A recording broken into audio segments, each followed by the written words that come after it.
Hello दोस्तों, स्वागत है आपका FR Khan TV YouTube channel में। दोस्तों, आज हम लेकर आए हैं बैल और गधे की कहानी का तीसरा भाग।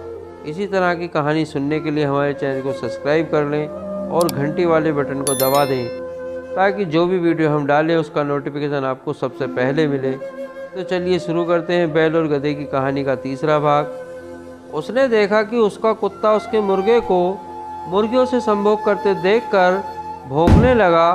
उसने मुर्गे से कहा, तुझे जरा भी शर्म नहीं आती कि आज के जैसे दुखियाई दिन भी तू यह काम कर रहा है।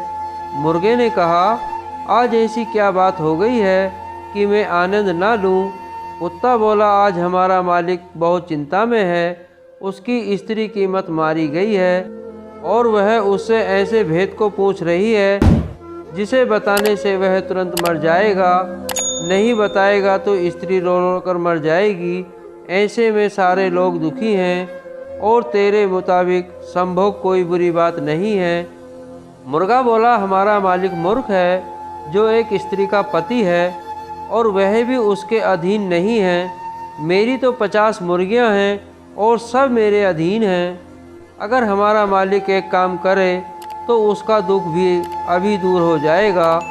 कुत्ते ने पूछा कि मालिक क्या करे कि उसकी मूर्ख स्त्री की समझ में आ जाए।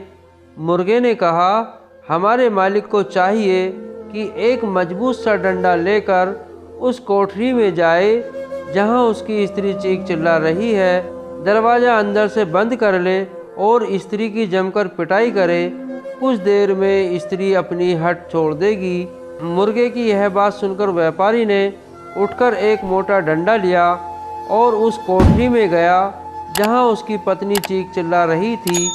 दरवाज़ा अंदर से बंद करके व्यापारी ने स्त्री पर डंडे बरसाने शुरू कर दिए। स्त्री ने देखा कि डंडे पड़ते ही जा रहे हैं तो वह घबरा गई। वह पति के पैरों में गिरकर कहने लगी कि अब हाथ रोक लो, अब मैं कभी ऐसी जिद नहीं करूँगी। इस पर व्यापारी ने हाथ रोक लिया।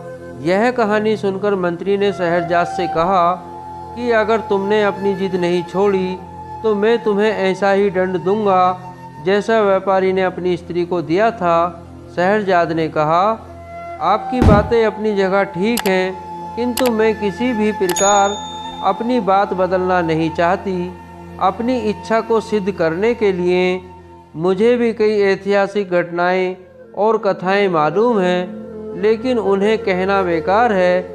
यदि आप मेरी कामना पूरी ना करोगे तो मैं आपसे पूछे बगैर स्वयं ही बादशाह की सेवा में पहुंच जाऊंगी। अब मंत्री बेबस हो गया। उसे शहरजाद की बात माननी पड़ी। वह बादशाह के पास पहुंचा और निवेदन करने लगा, मेरी पुत्री आपके साथ विवाह सूत्र में बंधना चाहती है। बादशाह को इस बात पर बड़ा आश्चर्य हुआ। उसने कहा, तुम सब कुछ जानते हो, फिर भी तुमने अपनी पुत्री के लिए ऐसा भयानक निर्णय क्यों लिया?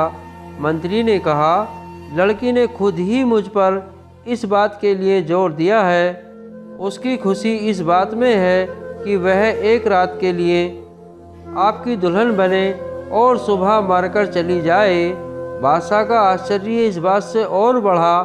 वह बोला, तुम इस धोखे में न रहना कि तुम्हारा ख्याल करके मैं अपनी प्रतिज्ञा छोड़ दूंगा। सवेरे होते ही मैं तुम्हारी बेटी को तुम्हारे हाथों से ही मरवाऊंगा। यह भी याद रखना कि अगर यदि तुमने बेटी के प्रेम के कारण अगर कोई चालाकी करी तो उसके साथ तुम्हें भी मरवाने की आज्ञा दे दूंगा।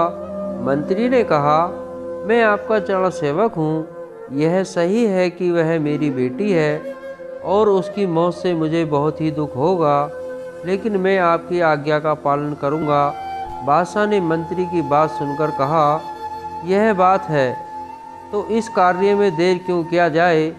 तुम आज ही रात को अपनी बेटी को लाकर उसका विवाह मुझसे कर दो। मंत्री बादशाह से विदा लेकर अपने घर आया और शहरजाद को सारी बात बताई।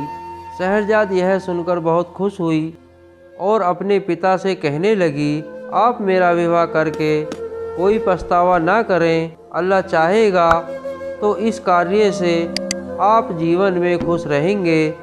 फिर शहरजाद ने अपनी छोटी बहन हिफ्सा को एकांत में ले जाकर उससे कहा, मैं तुमसे एक बात की सहायता चाहती हूँ, आशा है तुम इससे इनकार ना करोगी। मुझे बादशाह से ब्याहने के लिए ले जाएंगे। तुम इस बात से शोक विवल न होना, बल्कि मैं जैसा कहूँ वैसा ही करना। मैं तुम्हें विवाह की रात पास में सुलाऊंगी और बादशाह से कहूँगी कि तुम्हें मेरे पास आने दें, ताकि मैं मरने के पहले कहानी कहने लगूंगी। मुझे विश्वास है कि इस उपाय से मेरी जान बच जाएगी। हिफ्सा ने कहा, तुम जैसा कहती हो वैसा ही करूंगी। शाम को मंत्री शहरजाद को लेकर राजमहल गया। उसने धर्मानुसार पुत्री का विवाह बादशाह के साथ करवाया और पुत्री को राजमहल में छोड़कर घर आ गया। एकांत में बादशाह ने शहरजाद से कहा, अपने मुंह का नकाब हटाओ। नकाब उठाने पर बादशाह बचौबक्का रह गया, लेकिन उसकी आंखों से आंसू देखकर पूछने लगा कि तू रो क्यों रही है। शहरजाद बोली, मेरी एक छोटी बहन है जो मुझे बहुत प्यार करती है और मैं भी उससे बहुत प्यार करती हूँ। मैं चाहती हूँ कि आज वह भी यहाँ रहे, ताकि सुबह होने पर हम दोनों बहनें अंतिम बार गले मिल लें।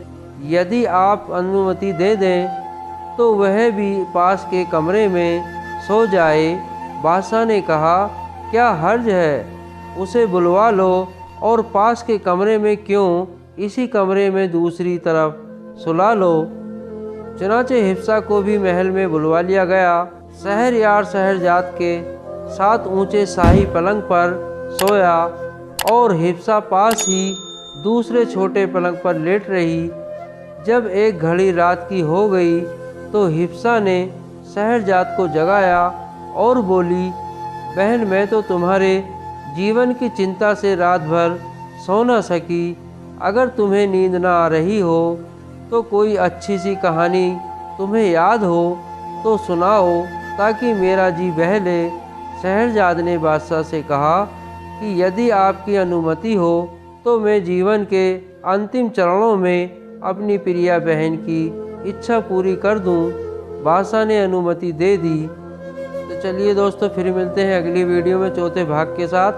चौथा भाग देखने के लिए हमारे चैनल को सब्सक्राइब कर लें और घंटी वाले बटन को दबा दें, ताकि जो भी वीडियो डालें उसका नोटिफिकेशन आपको सबसे पहले मिले। जय हिंद, जय भारत।